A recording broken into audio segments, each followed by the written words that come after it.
Namo Tassa Bhagavato Arahato SammaSambuddhassa. Namo Tassa Bhagavato Arahato SammaSambuddhassa. Namo Tassa Bhagavato Arahato SammaSambuddhassa. Buddham Saranam Gacchami. Dhammam Saranam Gacchami, Sangham Saranam Gacchami, Dutayampi Buddham Saranam Gacchami, Dutayampi Dhammam Saranam Gacchami, Dutayampi Sangham Saranam Gacchami, Tatayampi Buddham Saranam Gacchami, Tatayampi Dhammam Saranam Gacchami, Tatayampi Sangham Saranam Gacchami. Namo Buddhaya, Namo Dharmaya, Namo Sanghaya. Namo Buddhaya, Namo Dharmaya, Namo Sanghaya. Namo Buddhaya, Namo Dharmaya, Namo Sanghaya. I take refuge until I am enlightened in the Buddha, the Dharma, and the Sangha. Through the positive potential I create by practicing the 6 paramitas, may I soon attain enlightenment in order to benefit all sentient beings. I take refuge until I am enlightened in the Buddha, the Dharma, and the Sangha. Through the positive potential I create by practicing the 6 paramitas, may I soon attain enlightenment in order to benefit all sentient beings. I take refuge until I am enlightened in the Buddha, the Dharma, and the Sangha. Through the positive potential I create by practicing the 6 paramitas, may I soon attain enlightenment in order to benefit all sentient beings. May all sentient beings have happiness and its causes. May they be free from suffering and its causes. May they never be parted from the happiness beyond suffering. May they abide in equanimity, free of bias, attachment to the near, and aversion from the far. I shall cause this. Great compassionate Buddha, please inspire me to be able to do so. Reverently, I prostrate with my body, speech, and mind, and present clouds of every types of offerings, actual and mentally transformed. I confess all of my negative actions accumulated since beginningless time, and rejoice in all the virtues of all holy and ordinary beings. Please remain until cyclic existence ends, and turn the wheel of Dharma for all sentient beings. I dedicate the virtues of myself and others to the great enlightenment. However innumerable all sentient beings are, I vow to save them all. However inexhaustible my delusions are, I vow to extinguish them all. However immeasurable the Dharma teachings are, I vow to master them all. However endless the Buddha's way is, I vow to follow it completely. Om Mani Padme Hum. Om Mani Padme Hum. Om Mani Padme Hum. Tayata Om Gate Gate Paragate Parasamgate Bodhi Soha. Tayata Om Gate Gate Paragate Parasamgate Bodhi Soha. Tayata Om Gate Gate Paragate Parasamgate Bodhi Soha. So, I just thought I'd mention, if you want to chant the mantras over and over as part of your practice, which is the case in different Buddhist traditions. For instance, the Vajrayana tradition practice the mantra and visualization a lot, and also different traditions within the Mahayana tradition do likewise. And so if you feel like doing that, there's many ways that you can do it. For instance, the Om Mani Padme Hum mantra. This mantra is known as the Great Compassion Mantra, the short one, or it's also known as the 6-syllable mantra. It's 6 syllables because it helps to purify the mind from the 6 root delusions. Om, Ma, Ni, Pad, Me, Hum. And also within this mantra, you have the syllables Om, Ah, Hum. Om is representative of the enlightened actions of the Buddhas, and therefore helps you to purify the negative karma you've created with your actions in the past and the present. And the Ah syllable helps or is representative of the enlightened speech of the Buddhas. And this is helps you to purify the negative karma you've created with your speech. Hum is representative of the enlightened mind of the Buddhas. And this helps you to purify the negative karma that you've created with your mind, with your thoughts and attitudes and so forth. Of course, the intention is the ultimate cause, you say, of the karma, because the intention based on ignorance or avidya. And so if you want to practice these mantras or different mantras, this is absolutely fine. I have been asked many times by my friends in the Theravada tradition, why do you have to do the mantras? I say, well, actually, if you think about it, the Namo, Tassa, Bhagavato, Arahato, SammaSambuddhassa, or homage to the Blessed One, the one worthy of honor, the fully enlightened Buddha. This is also like a mantra. So we can utilize our speech, including all of the prayers or all of the verses that we chant. We can utilize our speech to be able to train the mind, to be able to purify the mind. And so the mantra is also very, very helpful. Years ago, I used to chant a lot of mantras. I still do them, but I do them for specific practices now.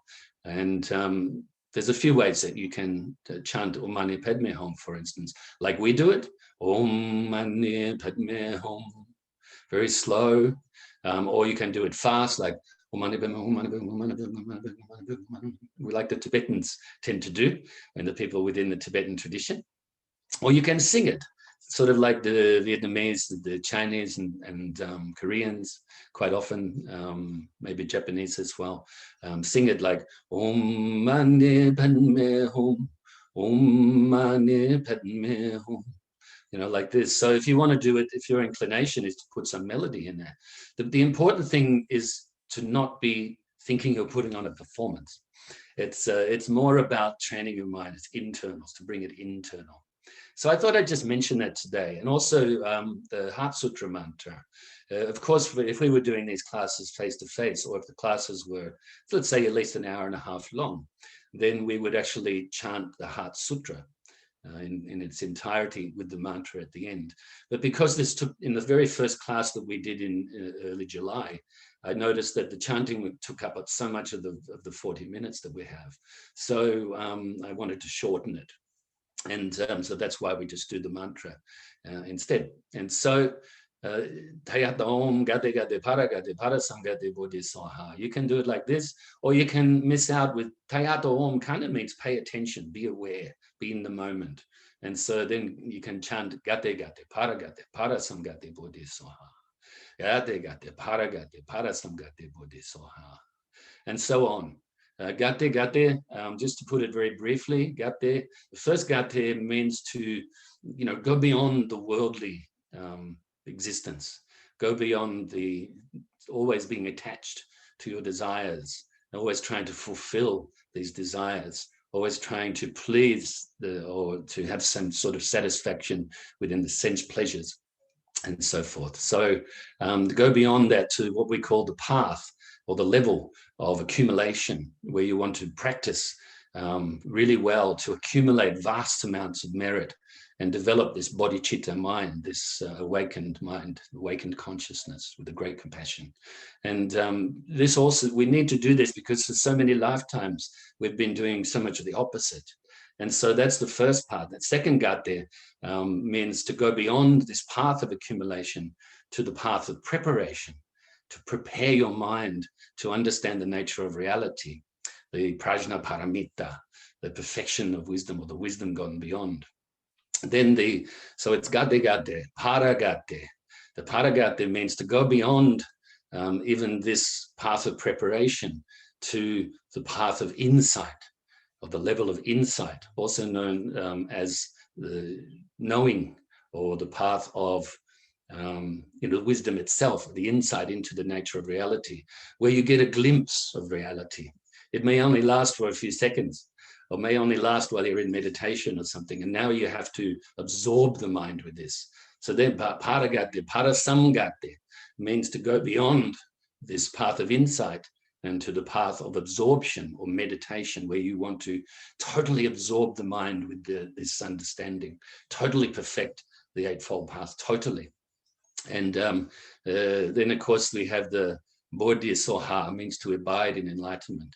And, of course, the fifth of these levels or paths is known as the path of no more learning, which means you are Buddha already. So you no need to do anything else anymore, apart, of course, from spontaneously teaching others, which we as normal human beings don't understand yet.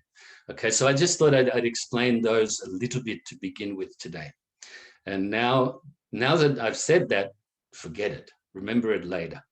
Okay, remember this to contain it and remember it, and then think about it later for your understanding, and then absorb your mind with it.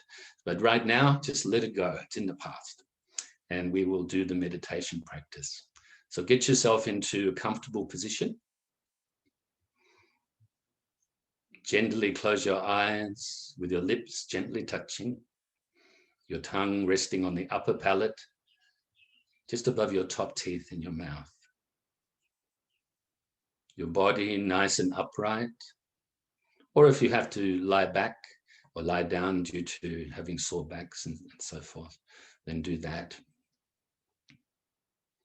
It's important for you to be comfortable, but also not too comfortable where you fall asleep. It's a nice middle path, not rigid, but also not slouching in your posture. Let go of everything that's happened in the past, including what we spoke about already. And don't plan for the future right now. Just be in this moment. So first we will release the tension from the body, which helps to release the tension from the mind. So bring your focus to your feet and release the tension from your toes, the bottom of your feet, the balls of the feet, the arches, and the heels. And also from the top of your feet and around your ankles and Achilles tendons.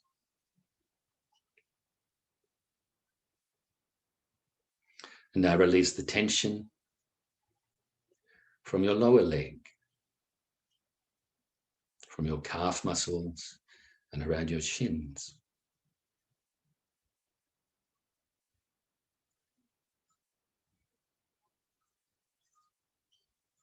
From around your knees and your upper legs, the quad muscles and the hamstrings.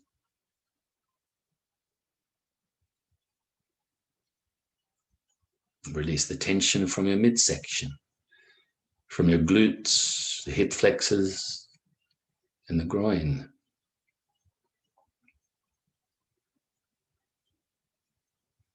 Now bring your focus to your lower stomach, on and just above your hips and your lower back, and release any tension you may have from there.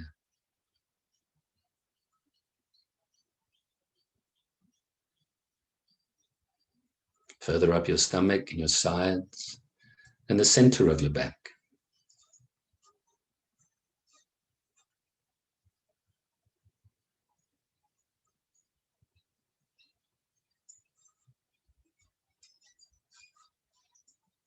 Now release the tension from your chest, underneath your arms, and from your upper back, from the lateral muscles and the rhomboid muscles.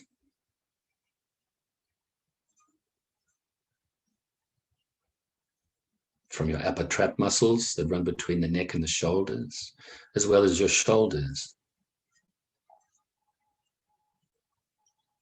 your upper arms, biceps and triceps, your elbows and forearms, wrists, hands, fingers, and thumbs. And now bring your focus up to your neck and release the tension from the front, sides, and back of your neck. From the back of your head,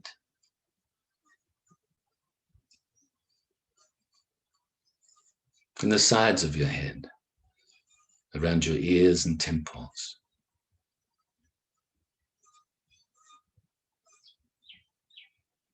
Now bring your focus to your face and release the tension from around your cheeks, cheekbones. Make sure you're not clenching your jaw, your chin, your mouth, your nose and sinuses, eye sockets and eyes. And your forehead, make sure you're not frowning. And finally, from the top of your head. And now very briefly, just scan your body again from the tips of your toes to the tips of your fingers and to the top of your head, just to see if there's any residual or leftover tension that you're able to release.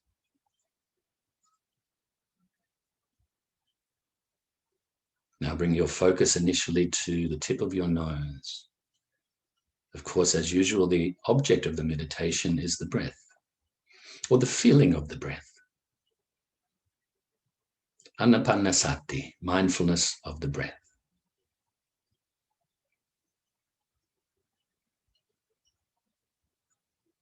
As you breathe in, the air is quite cool as it passes your throat and trachea, goes past your bronchial area, enters your lungs, they expand as they fill with air.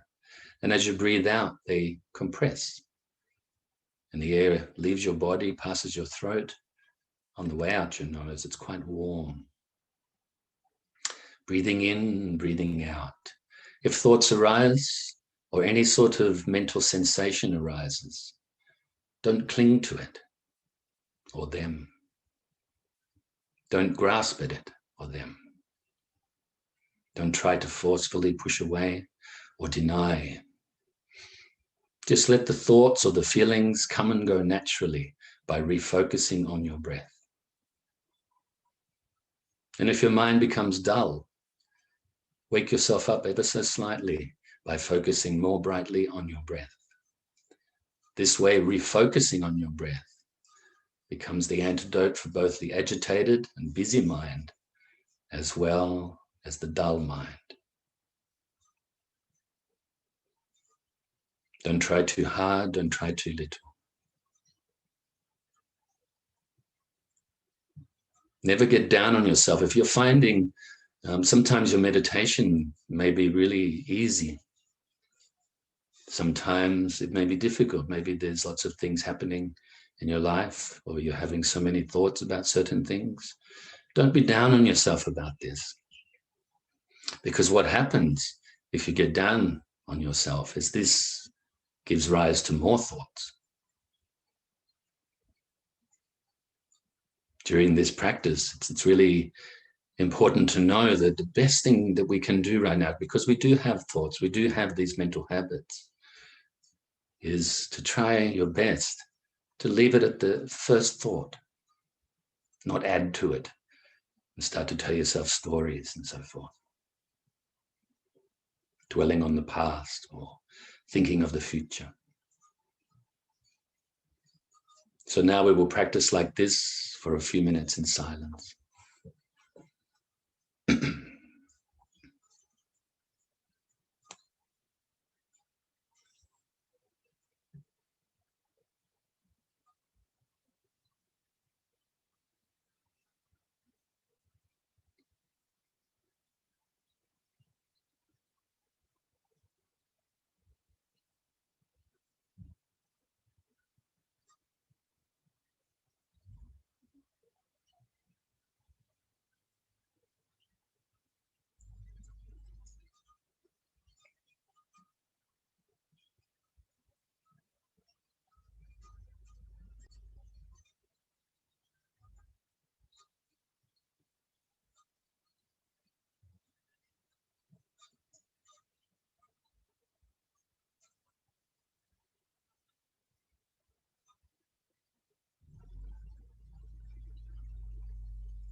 So now you can feel very pleased with yourself for engaging in this practice, however short, due to our time constraints. Fill yourself with friendship and loving kindness. Realize that you deserve to be loving and kind to yourself. You deserve to have happiness and be free from suffering, be at peace, and also eventually attain what we call enlightenment. You can do this. You deserve to do this. You just have to make the effort and take the time to do that.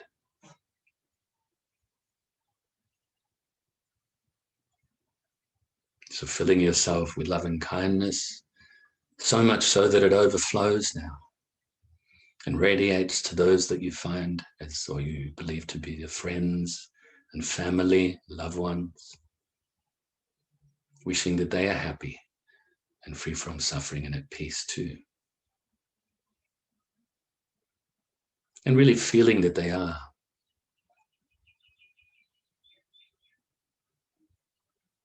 Now also include those you may regard as strangers.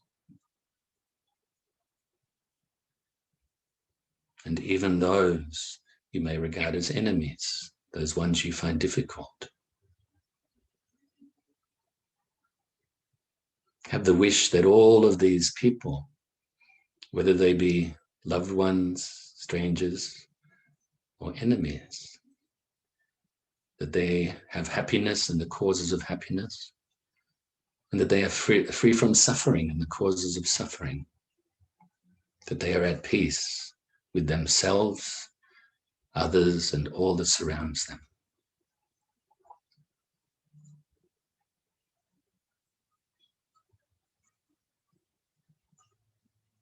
Now extend and radiate this loving kindness out further and further to include all of the living beings that live around your area. Whether they fly through the air, live on the earth or under the earth, or in the waters. Whether you know about them or not, or you do not know about them.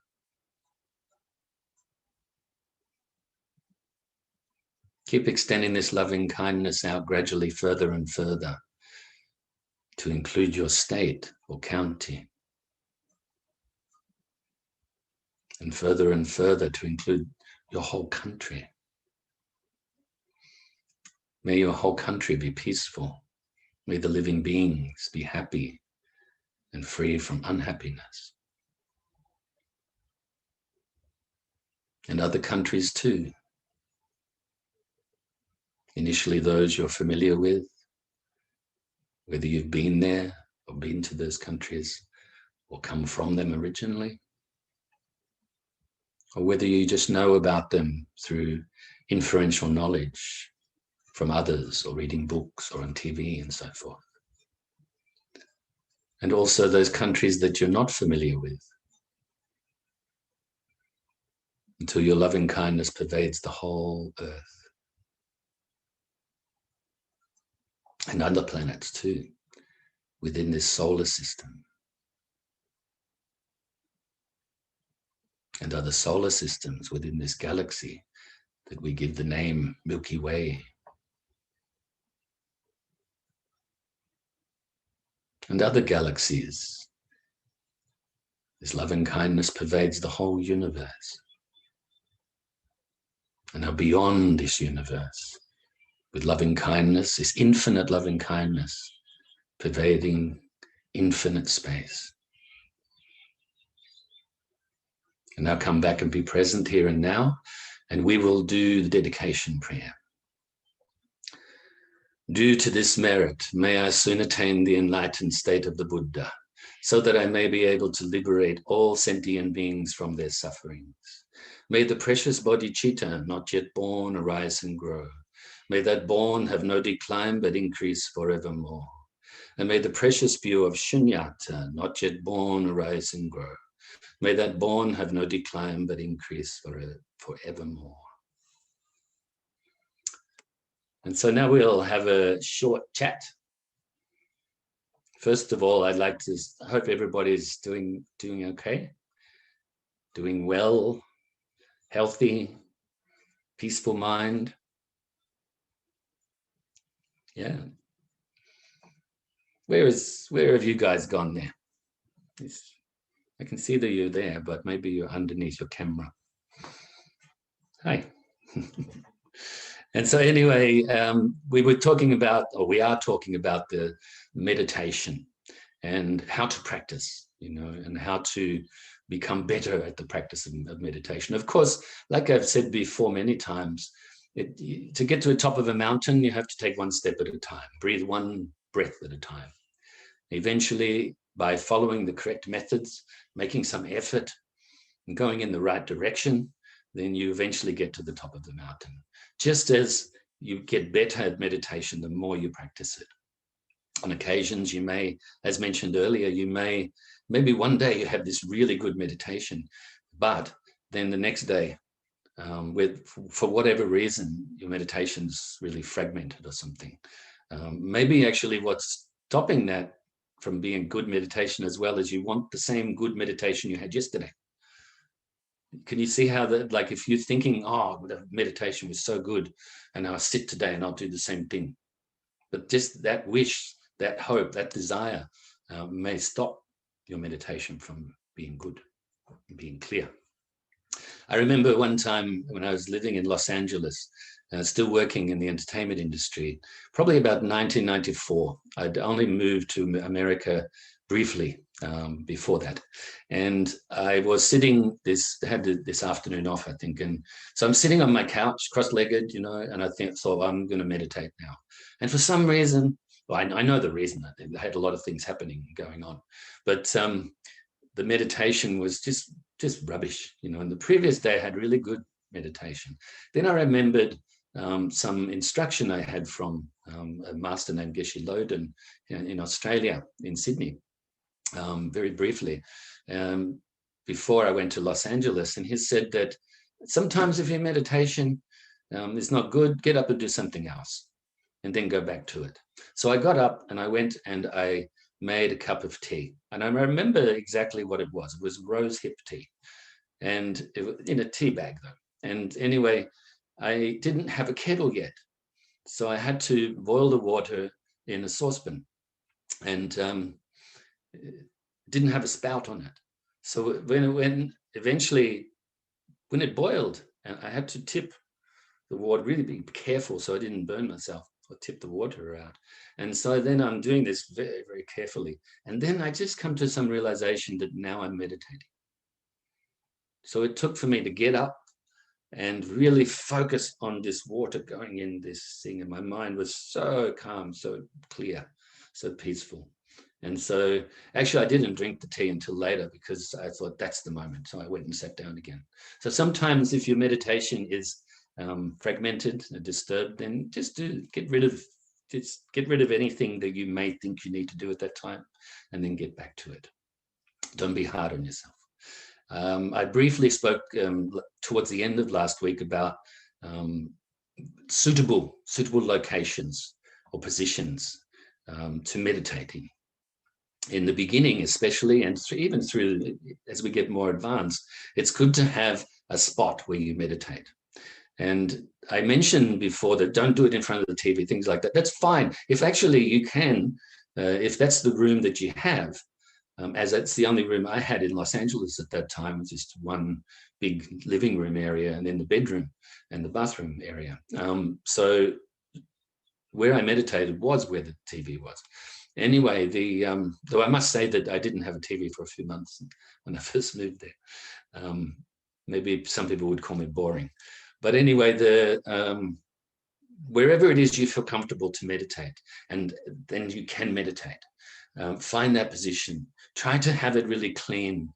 Try to have it ordered so that nothing is going to disturb you from the outside phenomena. Even though it is the mind where the disturbance happens. Sometimes when there's things surrounding you that are a little bit messy, sometimes that can disturb your meditation or disturb your mind. So do your best to do that. But as time goes on, maybe you can meditate, as I mentioned, in places that you don't like.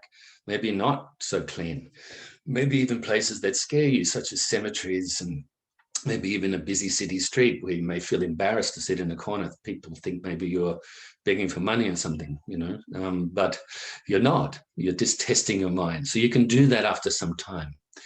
Maybe in the forest or something like that, because maybe there's animals in the forest you don't know about, and so therefore you may have some fear of them. Also, some notes I've got here. Just make sure I don't forget. Also, it's important to have few wants when you're meditating. Don't want something. Don't want it to be good. Don't want it to be bad. Don't think about, oh, I've got to buy this, I've got to buy that, I've got to eat this, I've got to eat that. Just as few wants as you can, okay? Also remember that everything is impermanent, constantly changing. Bring this to your mind always for your meditation practice, especially when you get attached to something, when you cling to a thought or a feeling, or even if you've let your mind wander in some sort of story or memories of the past or something. Just remember, this is impermanent. Everything's constantly changing. It only appears to be permanent at that time because you're clinging to it, because you're attaching to it, Also, the cause of one-pointed meditate or one-pointed concentration arising is to observe the relinquishing, you should say, or observe the faults that need to be relinquished, and also the antidotes that you need to put into practice to be able to relinquish these faults. And these faults we will talk about now, okay? So we've only got about 3.5 minutes left, but you can remember that we spoke about, if you think in the Dharma Talk's really short, remember we spoke about the mantras before, so that's sort of, I did it a little bit out of formula, which I can do sometimes, and don't attach to the formula.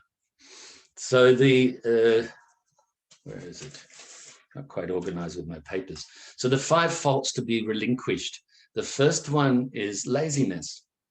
And put very briefly and very simply, this is not wishing to cultivate meditative stabilization. So you don't really have the wish or the aspiration to purify your mind, to calm your mind, to develop this one-pointed concentration. Maybe you don't know the benefits of it yet. Maybe that's the reason why you're being lazy with that. Maybe you're putting into practice what we can call active laziness. So busy doing everything, you're avoiding sitting and meditating.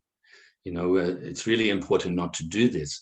And just without any explanation right now, the 4 antidotes to laziness are faith, aspiration, effort, and physical and mental pliancy. We will talk about that next week. Then the second fault to be relinquished is forgetfulness. This is not remembering the object. So let's say we're meditating on the breath. They're not remembering the breath. That's the object. Your mind may be distracted, going everywhere. So all of a sudden you're focusing on what you're going to have for dinner or something, or what you had for breakfast, or what somebody said to you an hour ago, or what you're going to say to somebody in an hour. And you're forgetting the object. You're forgetting the purpose of the practice as well, and the function of the practice. And I won't talk about the antidotes for these now, because now we only have 1.5 minutes. Then we have the third fault, is lethargy and excitement. This means interruptions and distraction during the meditation. And so this is the dull mind coming into play, as well as the overthinking mind. So the mind of excitement, excited about this, distressed about that, and so forth. The fourth one is the non-application of the antidotes. So this is very obvious. This occurs when lethargy and excitement arise.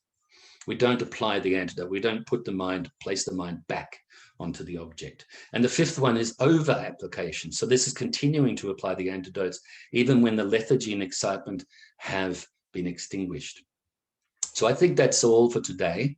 And hopefully you get something out of the class. Remember to have a look at it on Facebook, again, to review it. And also ask me questions if you need to, through text, as some of you do, or even phone call or emails. Please do so. You're always free to do that. and or look it up as well. Do your own research and own study as well. So keep practicing well, keep being happy as much as possible, be calm, be peaceful, be a good influence on those around you.